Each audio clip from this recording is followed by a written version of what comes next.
안녕하십니까. 중앙신용정보회사의 김도윤 부장입니다. 우리가 지인에게 선의로 돈을 빌려줬는데 약속과 달리 제때 변제받지를 못하면은 민사소송을 해서 돈을 지급하라는 판결을 받으면 되겠죠. 그런데 민사는 승소 판결문을 받더라도 채무자가 집행할 재산이 없으면 무의미합니다. 더군다나 이미 신불자에다가 다중채무자면 민사 전혀 쩔지도 않죠. 어차피 신불자인데 더 신불자가 돼봐야 새롭게 생기는 그런 불이익이 전혀 없거든요.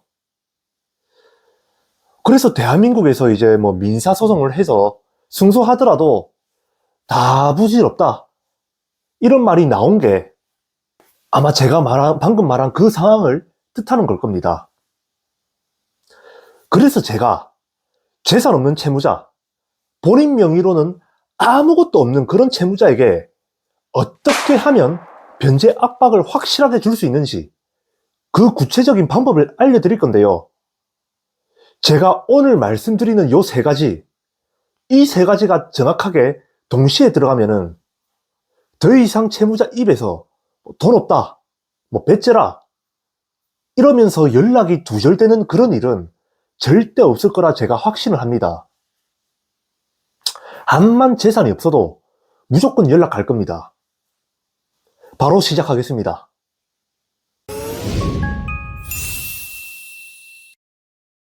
자, 첫 번째는 예상을 깨는 동산집행을 하라입니다. 예상을 깨는 동산집행과 예상대로 흘러가는 동산집행은 변제 압박의 차이가 100배 이상 차이 납니다. 특히 배우자가 있고 자녀도 있고 살림이 그나마 좀 많다? 100배 그 이상이 됩니다. 자, 그러면은 예상을 깨는 동산집행은 뭐냐? 대부분의 악선 채무자들은 집행당하면은 이렇게 생각합니다. 배우자 우선 매수로 막아보자. 감정가 200만원 나왔으니까 현금 100만원 정도만 준비하면은 막을 수 있대. 쉽게 말하면 집에 있는 물건을 이제 배우자를 시켜서 반값에 사버려서 방어하겠다는 거죠. 그렇게 미리 예상을 하고 끝까지 연락을 안 합니다. 대부분이 그렇습니다. 그런데 만약 그 예상이 예상대로 안 흘러가고 깨진다면요, 난리가 납니다. 그래서 배우자 우선 매수를 호가 쳐가지고 차라리 실패시키십시오. 실제 저희가 이제 현장에서 우선 매수에 실패시킨 그런 채무자와 채무자 배우자를 보면은 막 분해서 울고 고함 지르고 막 욕하고, 대부분의 현장이 이렇게 난리가 납니다. 이때 이제 우리가 액션으로 물건 빼는 액션도 취하고 이제 합의를 좀 시도를 해야 되는데, 실전에서 제가 어떻게 하는지 궁금하시다면 관련 영상을 올려둘 테니까 꼭 참고하시기 바랍니다. 자, 그 다음에 두 번째로는 채무자가 가진 채권에 대해서 강제 집행을 하라입니다. 많은 채권자분들이 이렇게 말씀하시죠. 아니, 이 사람 진짜 아무것도 없습니다. 아무것도 없는데 어떻게 압류를 진행합니까? 자, 제가 말씀드리고 싶은 말은 아무리 재산 없고 신용불량자인 채무자라도 밥은 먹고 다니고 처자식 용돈은 주고 해외여행도 다녀오는 그런 채무자들이 부재기수란 말입니다. 이 말은 채무자도 정확하게 생활비 정도는 어찌됐든 간에 벌고 있다는 의미가 되겠죠. 이게 바로 채무자가 가지는 채권이고 여기에 대해서도 강제 집행이 가능하다는 겁니다. 채무자 뒤라도 밟으십시오. 만약 채무자 뒤를 밟았는데 일하고 있는 직장, 시공 중인 공사 현장 등을 알게 되면은 사진으로 전부 다 찍어 두시고 그 다음에 채권 압류를 하십시오.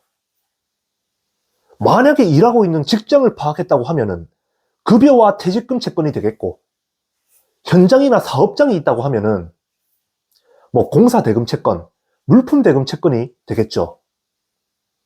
그때부터 채무자 등에는 식은땀이 주르륵 흘러내릴 겁니다.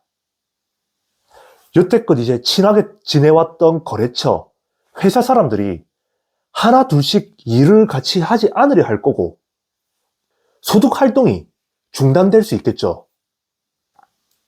자, 세 번째로는 형사고소가 있습니다.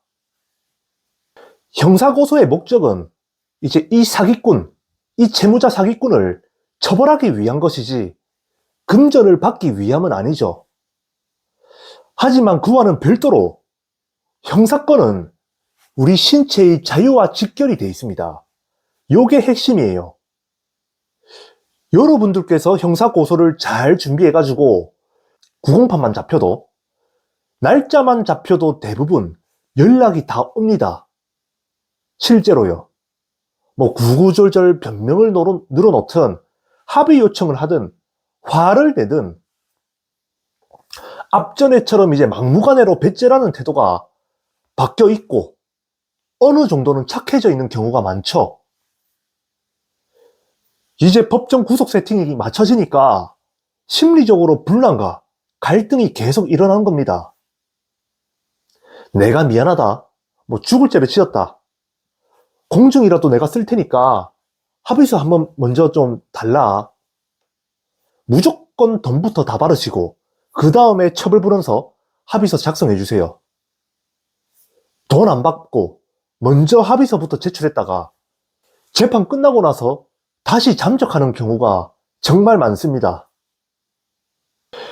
자, 신용불량인 채무자 상대로 계속 재산, 뭐 부동산, 사업장 이런 거를 처분해가지고 추심하려고 하면 평생 답이 없을 수도 있습니다. 그러니까 도저히 눈을 씻고 봐도 채무자 재산이 없다? 제가 오늘 말씀드린 이런 방법들로 채무자 스스로 압박을 느끼게 해주십시오.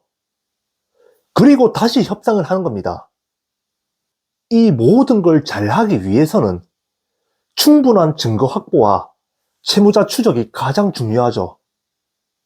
가장 어려운 채권은 재산 없고 신용불량인 채권이 아니라 채무자 추적이 불가능한 채권입니다.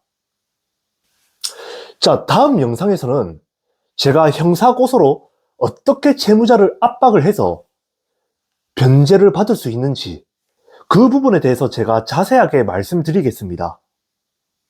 대한민국 법원이 이제 뭐 민사 사건이나 이제 금전 문제로 형사건으로 가져오는 거를 굉장히 싫어하거든요.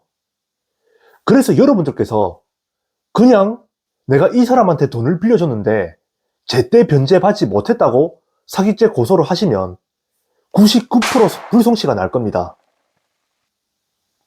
그러면 이제 채무자가 배짱만 더 커지겠죠? 알려드릴 테니까 조금만 기다려 주십시오. 이상 중앙신용정보회사의 김도윤 부장이었습니다. 감사합니다.